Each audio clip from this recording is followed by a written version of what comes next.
Alright, so welcome back to more Mass Effect 3. I don't remember what I did. Last session.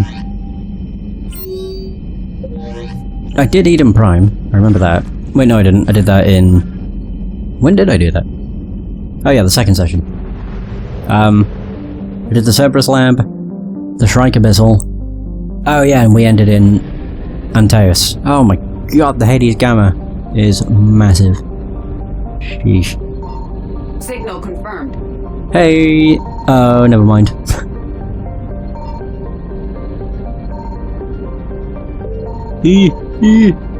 Woo! Cutting it close. Hey Marco. How's it going? Warning!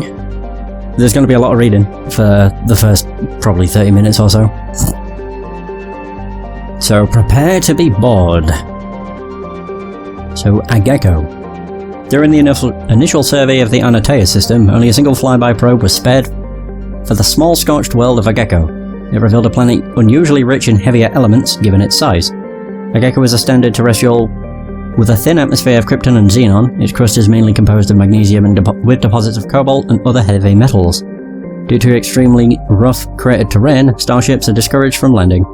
Oh. I'll read... Actually, it doesn't matter. Trebin. We're going to do this one last, but what's the point? So Trebin is a modest terrestrial world with an atmosphere composed of nitrogen and argon. Its surface is mainly composed of nickel with deposits of silver. Trebin's environment is relatively mild, but the scarcity of water or similar enabling substances has prevented the development of any biosphere. Exogeny Corp recently performed a test impact of a single water-ice comet into the surface, the first step of a long-term plan to thicken the atmosphere and introduce water to the environment. The survey team is on the surface monitoring the geological and meteorological effects of the test impact. Most of the water released is still in the form of atmospheric vapor, but thick cloud banks have formed. There is every indication that this arid world will soon see its first rain. The survey team's progress has been hampered by frequent mechanical or computer failures in their GPS satellites. Oh, don't worry, dude. No worries. Just stay for as long as you're able. It's perfectly fine. Appreciate you, regardless.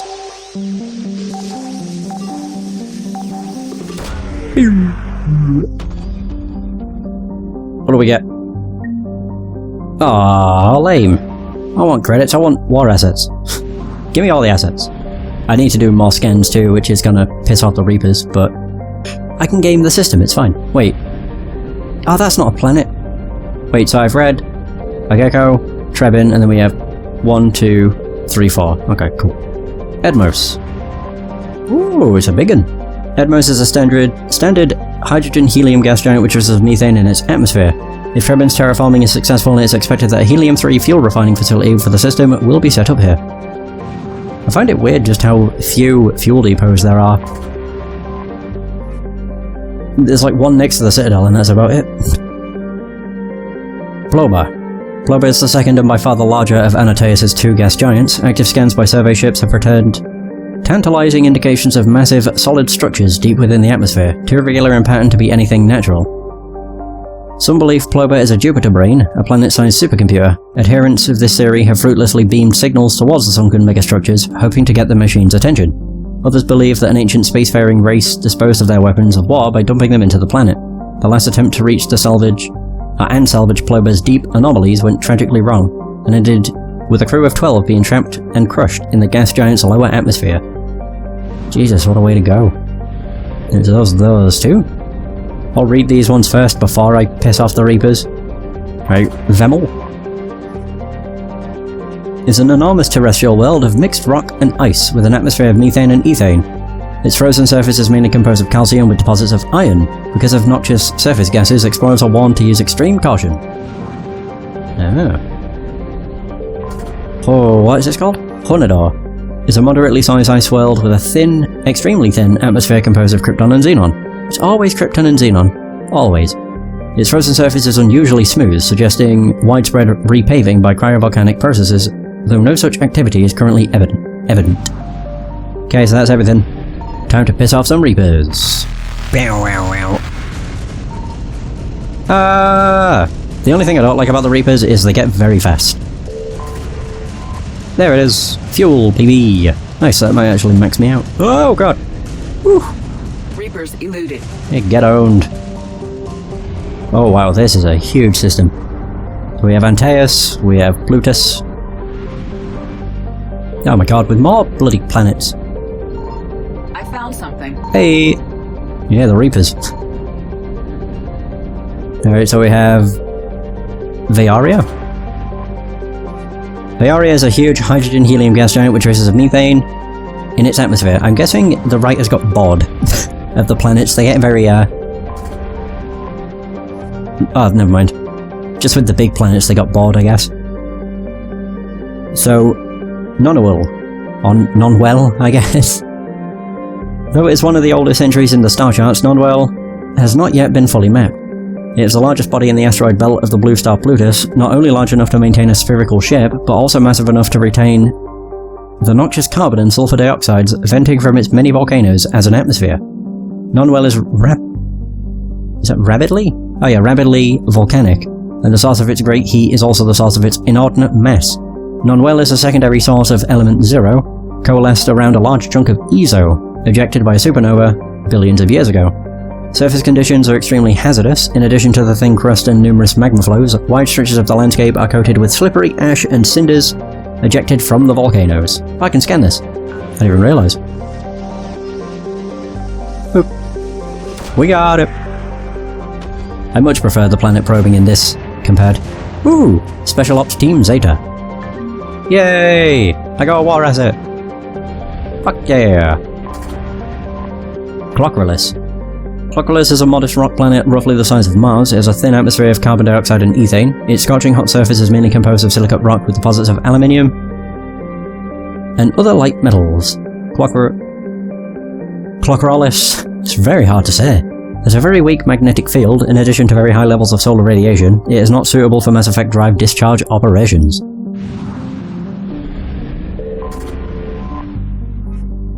Maedla is a terrestrial planet with a light atmosphere of carbon dioxide and hydrogen sulfide. The surface is hot and mainly composed of magnesia with deposits of sulfur. Over a dozen volcanoes are currently erupting across the surface. That explains its colour. Have I read every planet? Oh, the other thing is probably going to be something in the asteroid belt. Yeah, it's probably a wreckage.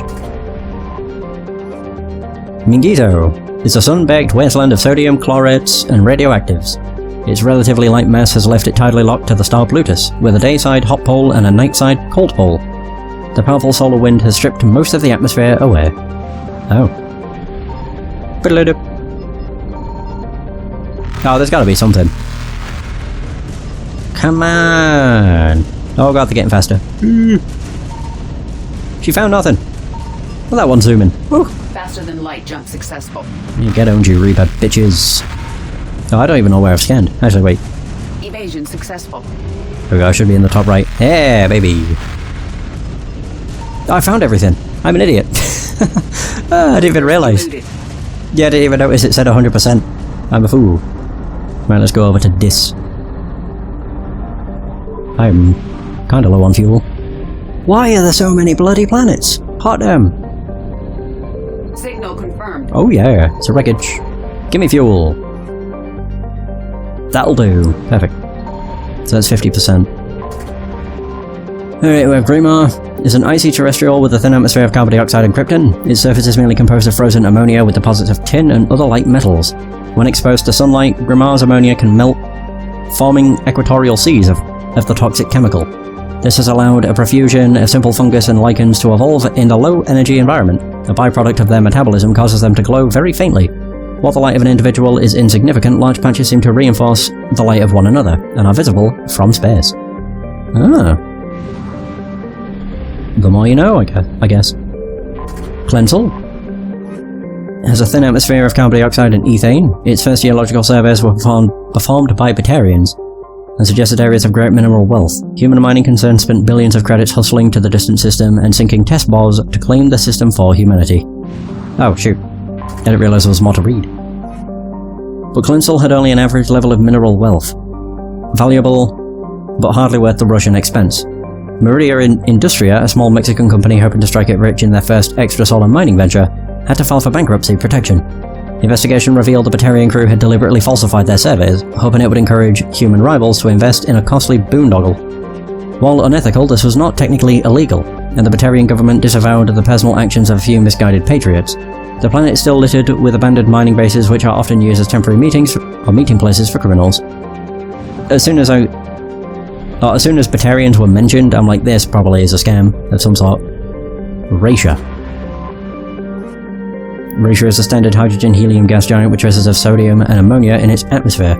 During the brief gold rush to Clensal, a few companies established an infrastructural for helium-3, are skimming and deuterium mining on Ratia's icy moons. When Clensal proved to be less wealthy than expected, the facilities were stripped for parts and abandoned. Jeez. They got really screwed. Absolutely shafted, is what they got. Wait. Ah, Nirum. So Nirum is a terrestrial world with a thin atmosphere of methane and argon. Its frozen surface is mainly composed of basaltic rock. Its most prominent feature is the Aelos Rift Valley, a long volcanic divergence zone that stretches across half of the northern hemisphere. Is there something here too? Oh yeah, it's there. Janta. That's tiny. It's a terrestrial world with a trace atmosphere of krypton and xenon. The surface is hot and primarily composed of unremarkable silicates. Occasional deposits of aluminium, magnesium, and other light metals can be found. Janta is noted for the discovery of the Leviathan of Dis, the apparent corpse of a genetically engineered living starship. The Leviathan was found in the bottom of a crater by a Batarian survey team, and estimated to be nearly 1 billion years old. It disappeared after a visit to the system by a Batarian dreadnought 20 years ago. Since then, the Batarians have steadfastly denied that the Leviathan existed at all. All the more... What is that? Is it vociferously? I've never heard of that word before. When shown recordings of the corpse made by Stellarian researchers. I've never seen that word. Yeah, no worries. I think I've read everything. Yeah. Hooray! I knew it was going to be that bloody planet. Bollocks!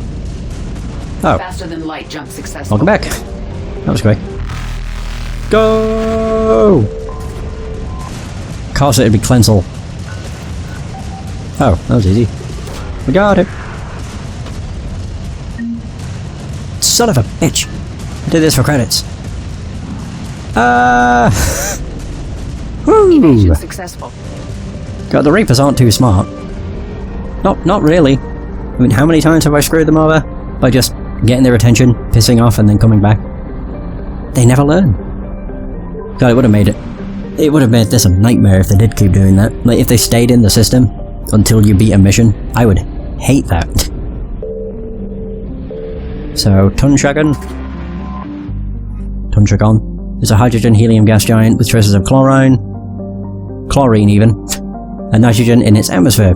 It has an unusually small number of moons for a gas giant, a mere 7. This is likely due to the star Farinata capturing the majority of the mass during the nebula collapse that created the system. I could do one scan. That was a waste. I was about to say, where are the Reapers? So Juntama is a small, broiling terrestrial world. Its thin atmosphere of carbon dioxide and ethane is being steadily blown off by the powerful solar wind from the star Farinata. The surface is scorching hot and mainly composed of sulfur with deposits of copper. Its density is low enough to leave the world tidally locked to Farinata. The Alliance Defense Data Network notes that several ships have been spotted cruising near Juntama with transponders turned off. While an Alliance patrol attempted pursuit of one, the unidentified vessel rabbited to FTL. Its trail was lost when it obscured its light trace in the confusion of signals along the Anansi Ishtar shipping lane. That sounds suspicious. Is there really... Oh no, there's 3 planets. Where the hell... Oh, there it is. This teeny one. Nepnu. With a rare combination of features, Nepnu is of particular interest to the scientific community. Nepnu is a small terrestrial planet with a thin atmosphere of carbon dioxide and krypton. As with all the worlds of Farinata, its surface is scorching hot. The crust mainly consists of silicates laced with iron. Nepnu sounds familiar. I'm pretty sure that was in Mass Effect 2. As I say, it sounds similar. Crap, where the hell? Just keep on scanning. Oh, shoot. Look at him zooming along. Whoop. Reapers eluded. Get owned!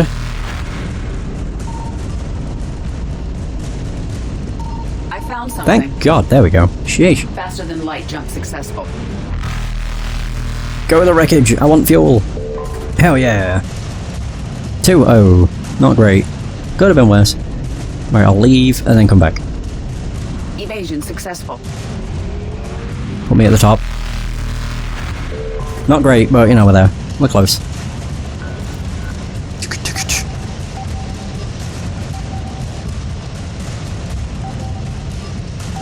Oh, where is it? Down? Oh, there it is. Right, what do we get? Hey, an Alliance frigate Agincourt. Another war asset. Nice. That's the kind of stuff I wanted. Whew. Reapers eluded. Get owned, Reaper bitches. Right, let's go to Cactus. Oh, Cactus. Cactus sounds wrong. There's so many planets in Hades. Holy crap. Alright, Zayata.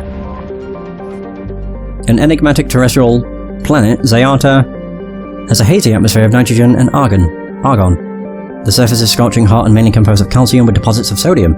3 times in the last century, ships stopping to discharge at Triarmus have reported geometric patterns of lights on the dark side of Zayata. Attempts at closer investigation proved fruitless. The lights disappear when ships move to approach the inner system. Huh. Oh, hey! I have no idea how you say this. Chohi. Chohi is a terrestrial planet whose surface is mainly composed of aluminium, with numerous deposits of calcium. Though it has enough mass to retain a dense atmosphere, Chohi is nearly a vacuum. This lack of atmosphere allows a moderate average temperature, but the differences between day and night are extreme. The surface of Chohi's sunward-facing side is usually covered by a haze of volatiles, mainly water vapor and carbon dioxide, which return to the ground as frost over the course of the long, cold night. The Certa Foundation has established a research outpost on Chohi to investigate the native subterranean life on Chohi. Off Chohi. You could just call it Cho. Whatever. Chohi is better, which shows incredible resilience to extremes of heat and cold.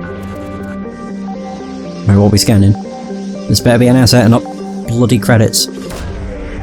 And it is... Damn it. That's lame. Okay, that was one thing too. Alright, what is this?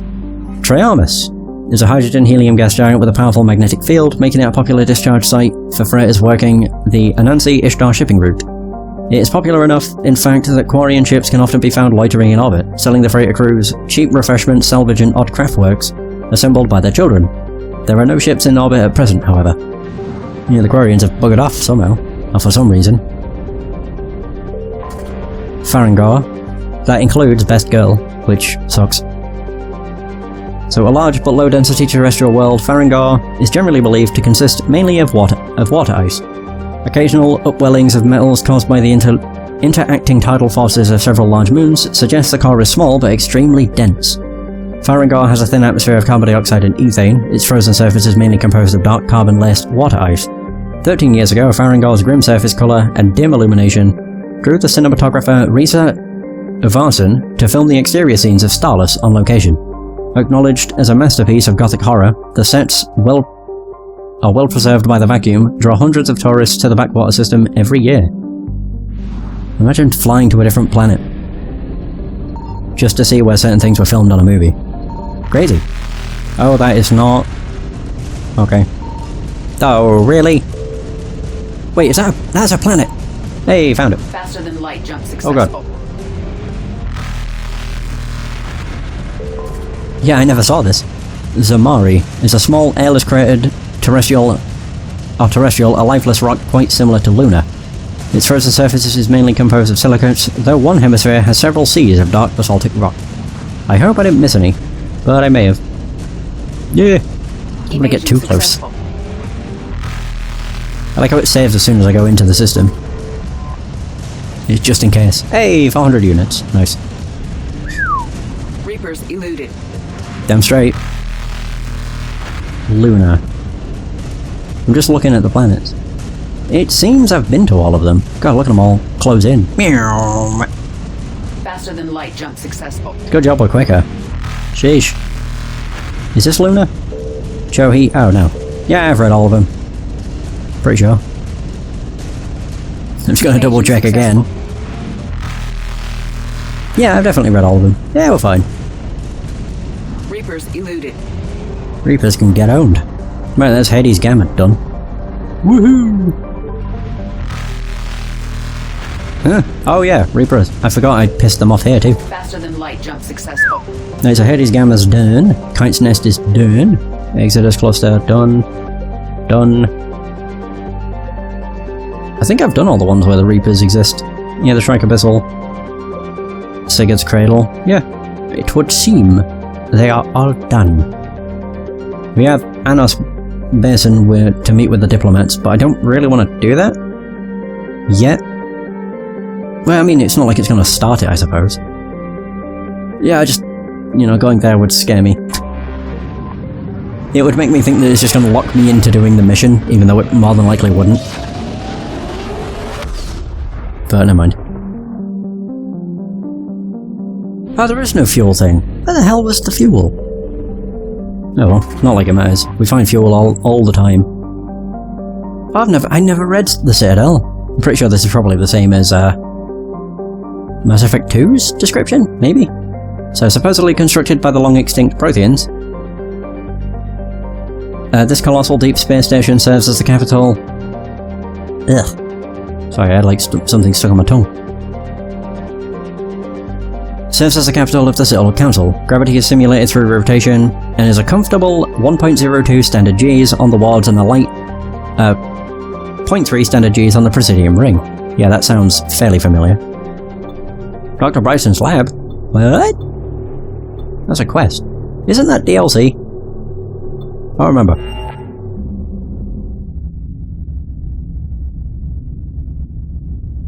Yeah, I'm certain it's something to do with DLC. Normandy, we are transferring your docking clearance to an Alliance official. Figures. Finally back in action, the Alliance already wants us tagged and collared. Just our way of welcoming you back, Flight Lieutenant. Yes ma'am, requesting docking permission. Docking permission granted. Would you like private transport arranged? Ooh, we can go to the embassies or hospital. Hospital. I need to get to the hospital. Yes, Commander. Thanks, nameless woman. She's just Alliance Docker. That is her name.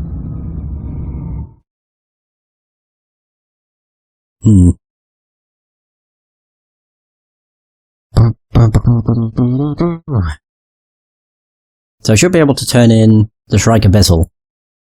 Because I did that. I didn't actually realise how easy that quest was going to end up being, to be honest.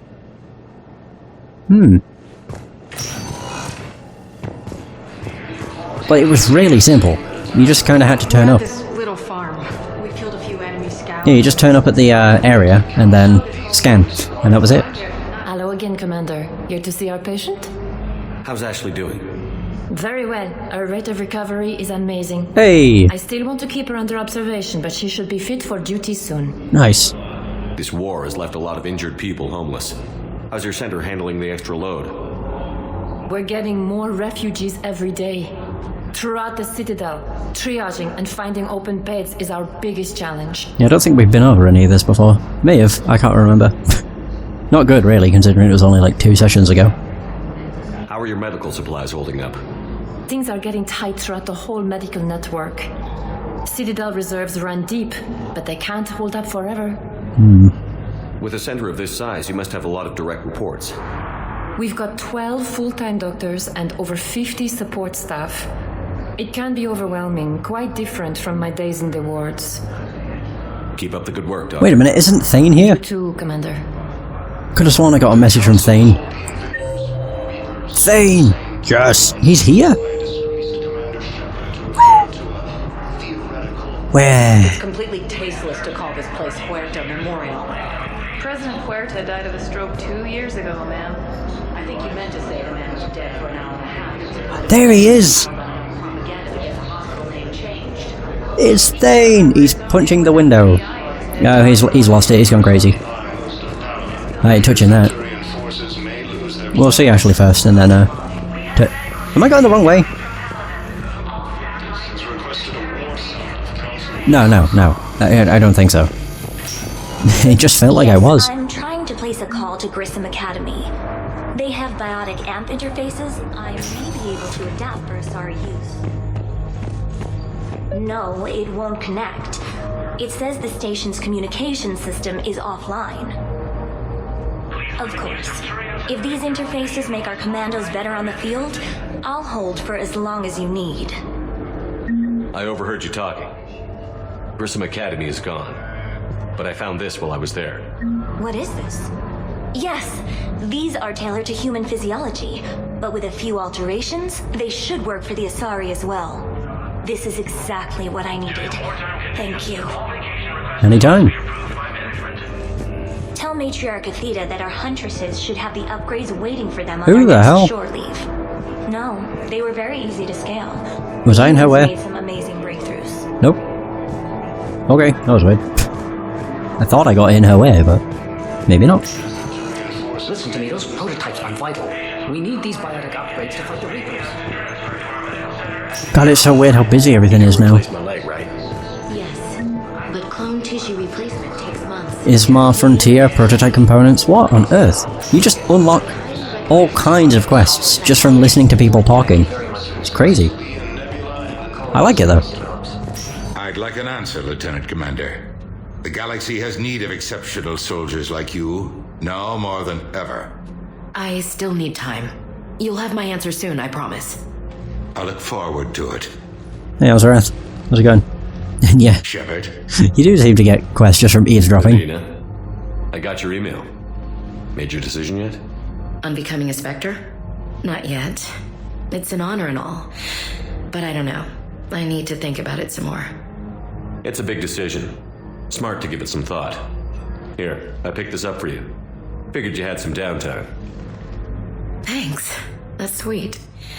I've been climbing the walls. How are you doing? Good, considering. The nurse said you checked in on me earlier. Still out cold, I guess. We didn't have time to talk. I thought maybe if you were up for it. Yeah, I wasn't sure you wanted to. You were pretty clear on Mars about where things stood. What do you mean? You're not a part of Cerberus anymore.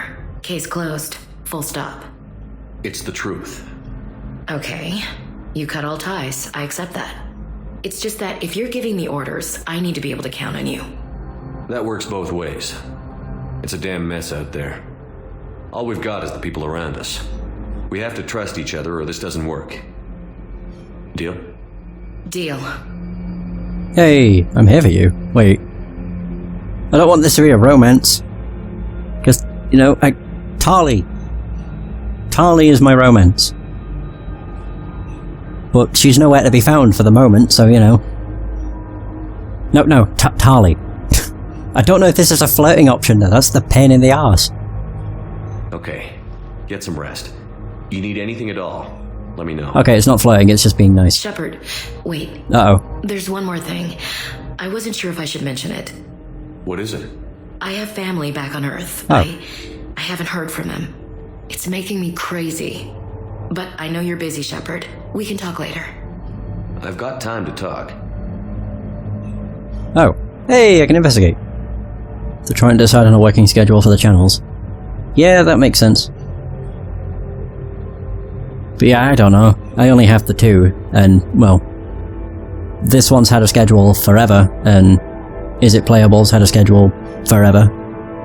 And it seems to be working out pretty decently. I may increase the amount of videos on Is It Playable, but only by an extra one. But that depends entirely on whether I do no commentary or not. If I do no commentary, then I'd be able to do 3 videos a day, easy. With commentary, it'd be a lot harder. Alright, so I'll just go anti-clockwise. We can't afford to be at each other's throats. If we plan on getting through this, we need to trust each other. My bad. Misunderstood. I'm trying to keep the family stuff to myself, to be professional. I don't know how you managed to keep it all together. I have my moments, believe me. You know, I'm glad to hear it. So, what's all this Lieutenant Commander business? Seems like the old Williams curse is losing its grip. Was sure I'd top out at gunnery, Chief. You've worked hard. You deserve it. I thought so too. Until Eden Prime. Losing 212 was... well, you know. It was the Reapers, Ash. You did the best you could, and survived to help us. Just losing everyone under my command, it's tough to face. I'll never forget any of them. Right now, we need you back on your feet. I'll be back. And first order of business is to shove their metal tentacles right up there. Yes. I mean, I'll fight with honor and courage, sir. Roger that, LC. No contact. Oh yeah. I didn't hear from you while I was a guest of the Alliance. I couldn't face you, even when Anderson requested my presence. It was difficult. It's okay. We're past that. Fresh start. It's gonna take time. Copy that. But not too long. The bad guys aren't taking coffee breaks. Okay, what is this? Healing through guilt? Seems to be working. Who's back on Earth? Mom plus my 3 sisters. The youngest, Sarah, was away on her honeymoon. Married a military man, Thomas. He got called back in and she was stuck alone. She called me. It's been pretty tough. I imagine.